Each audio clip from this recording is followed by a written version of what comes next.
Well, everyone, iOS 18.2 is pretty much an amazing piece of software on a lot of iPhones, but even including the iPhone 14, the iPhone that basically did not get really any of the Apple Intelligence features, this particular device is also getting a pretty good update on this version of software too, which is pretty impressive in my personal opinion. Now, number one, I want to get out of the way. Of course, this iPhone did not get any Apple Intelligence features. The iPhone 15s also did not get any of those updates. So it makes sense that this phone didn't really get anything there. But I do think for the most part, there are still some really good improvements. Number one, it is a more stable version of software on iOS 18. I've done a couple of battery tests already on iOS 18.1 and some other ones here and there. And there are actually some pretty good improvements for an iPhone, like an iPhone 14, on iOS 18.2. There are also some really important updates that you're getting on this version of software too. So number one, you're getting sharing the AirTag location with a trusted friend or airline. So if you want the capability of sharing your AirTag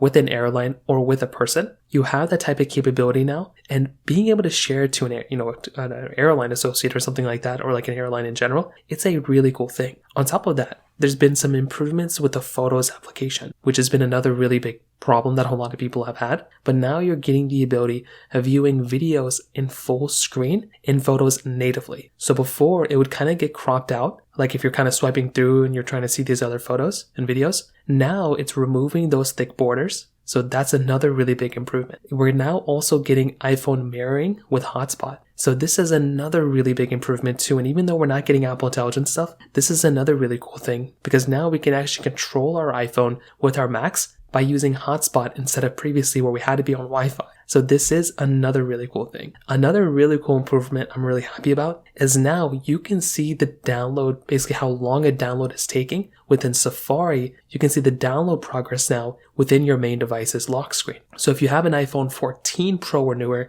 you'll also be able to see that in the dynamic island. But if you have the standard iPhone 14, you'll just see that in your basic, panel, which again is another really cool thing. And finally, another small thing I want to hit on is that within iOS 18, we can now go through and adjust our volume of our music that we're listening to on our lock screen basically natively within that widget itself, which that in and of itself, again, is another really, really cool improvement. I'm so happy that we have that type of capability here too. So those are kind of the main changes here. I love iOS 18.2 and it's a pretty good version so far on the iPhone 14. If you have any other thoughts or questions, please let me know in the comment section below. Hit the like button, that would mean so much, but definitely hit that subscribe button. More importantly than everything else, I love every single one of you guys. Hopefully I'll catch you guys in the next video. Peace out till then.